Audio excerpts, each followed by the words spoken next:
গ্রামটির নাম পলাশপুর গ্রাম। গ্রামটার পাশেই ছিল এক বিশাল অন্ধকার জঙ্গল। লোকেরা তাকে বলতো মরা বন।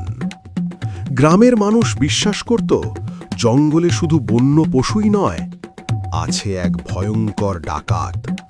নাম তার কালী ডাকাত। কিন্তু কেউ তার মুখ কখনো পরিষ্কার দেখেনি। শুধু দেখা গেছে কালো পোশাক, মুখটা কাপড় দিয়ে বাঁধা, আর এক কালো ঘোড়া।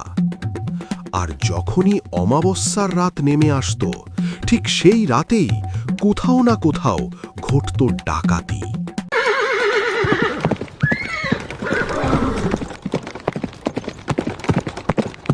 মাঝে মধ্যে জঙ্গলের পাশের রাস্তা দিয়েই বাড়ি ফেরে এক মেয়ে।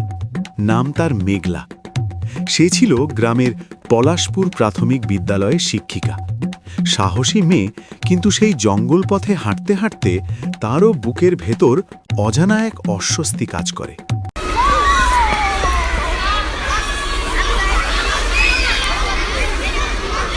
মেঘলা, আজ তো তোমার বাড়ি যেতে দেরি হয়ে যাবে। হ্যাঁ, তা একটু দেরি হবে বইকি। বেশি দেরি করো না, তোমাকে তো আবার জঙ্গলের পাশে রাস্তা দিয়েই যেতে হবে। হ্যাঁ, তাড়াতাড়ি বেরোবার চেষ্টা করছি। তাছাড়া আমার ভয়টয় পায় না, তা আমরা সবাই জানি। তবে অন্ধকার হবার আগে জঙ্গল পেরিয়ে যাও। ঠিক আছে, তোমরাও সাবধানে যেও, আমি ঠিক পৌঁছে যাব।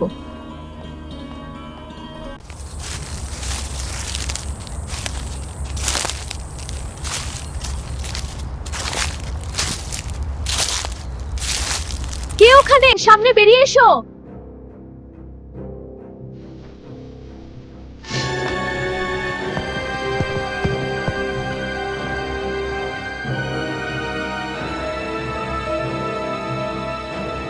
ভয় পেও না, আমি তোমার কোনো ক্ষতি করব না। তুমি এই সময়ে এখান দিয়ে যাচ্ছ কেন? তোমার ভয় করে না? না, আমার ভয় পায় না। তুমি কে? তুমি কি সেই ডাকাত যে নিরীহ গ্রামবাসীদেরকে মারে, আর গ্রামবাসীরা যাকে কালী ডাকাত বলে জানে?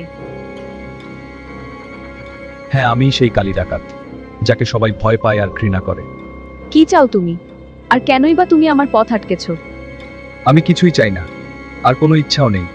শুধু এটুকু বলতে চাই, এ পথ নিরাপদ নয়। তুমি কি আমার উপর নজর রাখো? না, তা ঠিক নয়। তবে হ্যাঁ, মাঝে মাঝে তোমাকে এই পথ দিয়ে যেতে দেখেছি। তবে বিপদটা কি তোমার কাছ থেকে? না, আমি তো আগেই বলেছি আমি তোমার কোনো ক্ষতি করব না।